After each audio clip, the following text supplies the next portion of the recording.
Y2Staller here, and I am here with Grant Kirkhope, a legendary composer.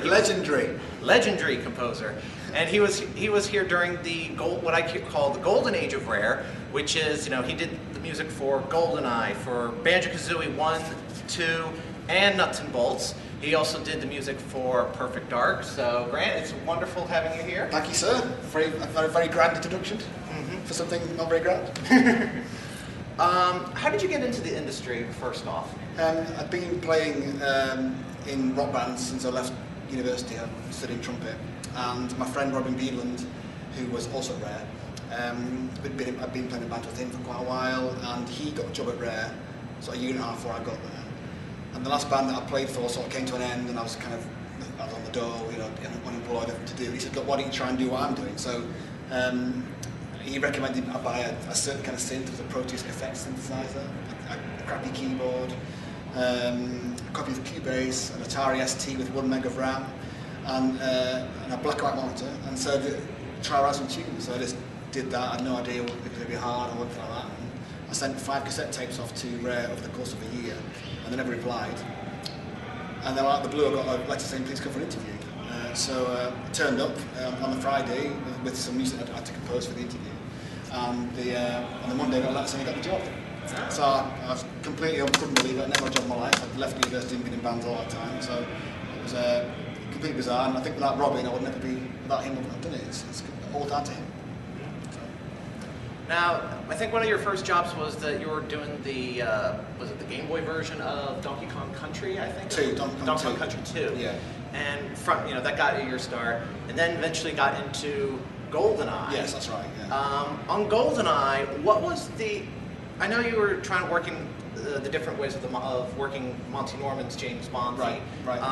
Did you have a little bit more freedom with that, or is it just, you know, just coming up, just trying to figure out how many different ways you can? Yeah, there's anything really. I mean, I think Monty. I think he's very protective of that theme, Monty Norman. He doesn't like people to have it, you know, too much. We got the rights to use it. So I just thought, since we've got the rights to use it, I should just use it all the time. You know, I mean, I think you can't have a Bond game has to have that tune in it, or the chord sequence that everyone recognises. So I decided listening to the, we had the Bond greatest hits double CD of every single, not the in-film music, but the hits at the end, the songs, Shirley Bassey, all that, and so I had that, listening to that over and over and over and over again. I just picked up bits and pieces from all that stuff. And I did listen to the Eric Serra soundtrack, the GoldenEye soundtrack, quite a lot, and just ended up trying to think of ways to use the Bond theme, you know, in as many styles as I could. Really. That's how I did it. I think in those days, I didn't know what I was doing. I just kind of did what I thought. I didn't know what I was supposed to do with it all, and just had to go with it, and just turned out the way it did. I mean, all those pieces are like about a minute long. Because I asked the lead designer, I said, you know, I had no idea I wanted to make the pieces. I said, how long do they need to be for the loops? Like a minute. So I did them all a minute long. But of course, you can spend hours on a level, can't you? Yeah. So that stuff, you just hear it over and over, and I just think. Well, there's also memory issues at the time. Yeah, I think if I had it back, I might have made it a bit longer, maybe. But I just didn't know what I was doing at the time, so that's what I did. Cool. From GoldenEye, I went on to Banjo-Kazooie, which is actually which I actually really do love the music to. Looking back on it, I've had the game for so many years. Right. What was the inspiration for coming up with the music for Banjo-Kazooie? I think when I first, Banjo-Kazooie was Dream before that, and Dream turned into Banjo-Kazooie, and I'd written quite a lot of music for Dream that didn't fit, because it had gone from being like an RPG to a classic sort of platform. So I wrote Click Clock Wood, the spring version, straight off the bat without even looking at the game. Just think of something that was happy and jolly and would fit a platform game. But that isn't really representative of what the game should sound like. I mean, the stuff that was more like Banjo-Kazooie with me is like What Was Mountain and all those kind of oddball pieces. Yes. And in music, the furthest point from C is, or any note, is a tritone to the augmented fourth away. So I thought, because Banjo-Kazooie were such opposite people in that I would use the furthest notes away from to represent that in the music. So I would do a C major chord, and an F sharp major chord, and a C major chord, and that's just the tritone distance, and that's how I did it. And that's how that created that quirky sound. It's nothing new. It's been used for years and years and years and years. I didn't find it, but it's new about it. Yeah. That's where the quirky thing came from. That kind of using the distance and the chordal parts to represent it. That's how I thought about it. That's what I did. So, yeah, it's one of those things. Yes. Yeah. Are there any like composers, like any like classical composers, or even for say video game composers, that inspire you in your work? Yeah, definitely. Yeah, like I'm a massive John Williams fan. Definitely, I think he's amazing. Yes. I do love Danny Elfman as well. One soundtrack by a guy called Ilan Eshkeri. He did the soundtrack to the film called Stardust, which I thought was fantastic. I listened to that an awful lot.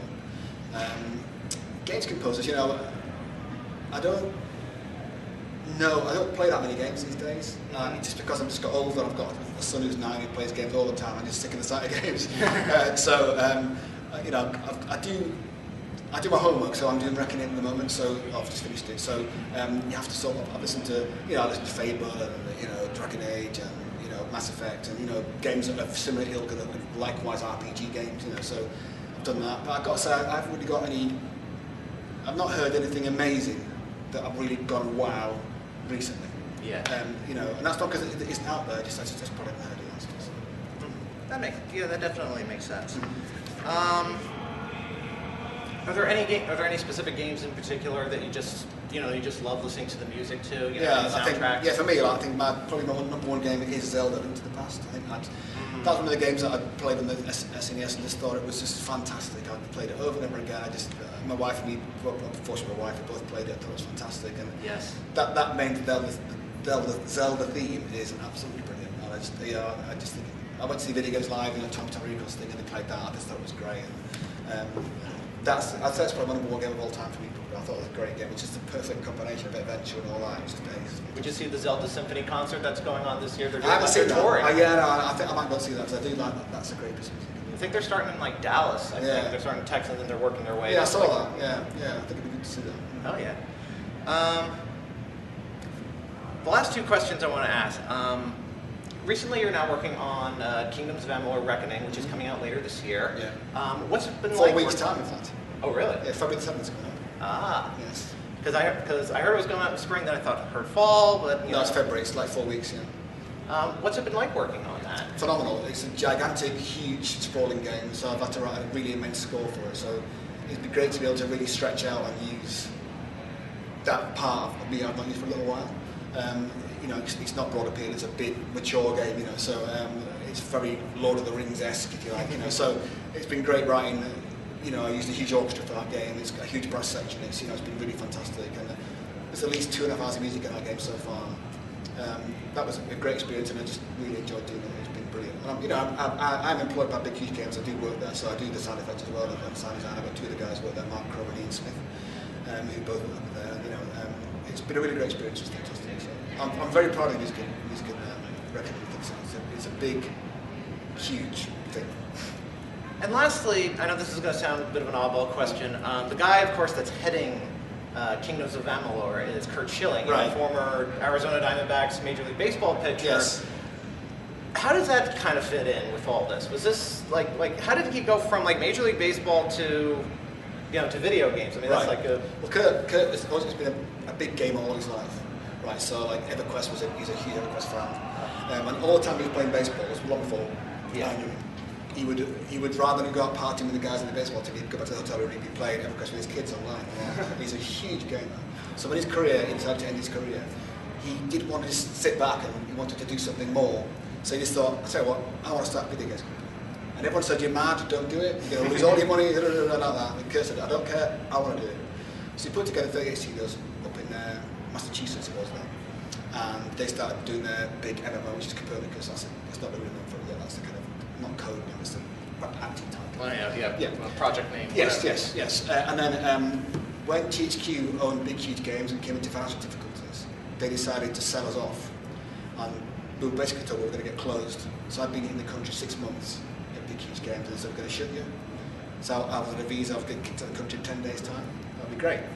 Anyway, Kurt knew through people he knew people at our company, and looked at us and thought, well, we do the MMO version, maybe they could do the RPG version of our, because they've got this huge 10,000 year history of the game that R.A. Salvatore's written for us, you know. So they just said, look, they can pick up a section of that and do this. So anyway, he bought the company, so that saved our lives really. So Kurt is a really, you know, it may seem like an odd thing, but the team thing that Kurt did in baseball does carry across to anything.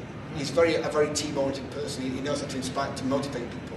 You know, I think that's a talent that can be matched to any kind of discipline you care to choose. You know, so he's a great advocate of, come on, we do it together. I know it sounds a bit twee, but it really does work. And Kurt's, you know, Kurt's my utmost respect because he saved my life. He saved my career. Yes. You know, so he's a great guy, and I think he's, you know, he really put his, I can't remember the word, he put his balls on us, and you know, I believe in this. I'm going to buy this company, and it's going to be great. And everyone said you were mad, but he still did it. You know, so Kurt's my utmost respect. He's a good guy, and he's, you know, he's no slouch. No. No, he's a good guy. Well, thank you very much. Nice to meet you, sir. Nice to meet you. Yes. Grant Kirkhope, Kingdoms of Amalur comes out in February the 7th. February 7th. And the soundtrack's out the same day as well. Yes, so definitely get the soundtrack. Yes. He's a good guy. I love this man. I love Banjo-Kazooie. All right. Bye-bye. I'm Y2 Stoller. Bye-bye. See you later.